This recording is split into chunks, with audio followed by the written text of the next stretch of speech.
এবং আগামী দিনে যদি সুযোগ পাই নিশ্চয়ই কাজ করবো একসাথে। বন্ধুরা, দীর্ঘদিন ধরে ব্যর্থ ছবি করার সাথে সাথে ফ্লপ স্টার তকমাও পেয়ে গেছেন বাংলার অভিনেতা জিৎ।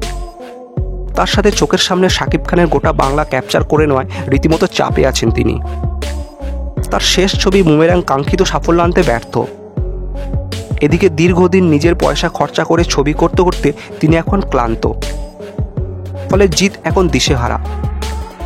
তার দরকার এখনই একটা বাইরের প্রোডাকশন থেকে কাজ। কিন্তু শুধু জিতের পোস্টার দেখে ছবি হিট করানো যাবে না। তাই তিনি চাইছেন শাকিব তাকে তার আপকামিং ছবিতে কাজ দিক, যাতে করে শাকিবের পোস্টারের পাশে নিজের জায়গা করে যা একটু সম্মান ফেরানো যায়। তাই তিনি নিজের ইগো ঝেড়ে ফেলে দিয়ে শাকিবের কাছে কাজ চেয়েই ফেললেন। তো বন্ধুরা, মেগাস্টার শাকিব খানের কাছে জিতের কাজ চাওয়াটা আপনারা কেমন চোখে দেখছেন কমেন্টে জানাতে ভুলবেন না। ভালো থাকবেন, সুস্থ থাকবেন।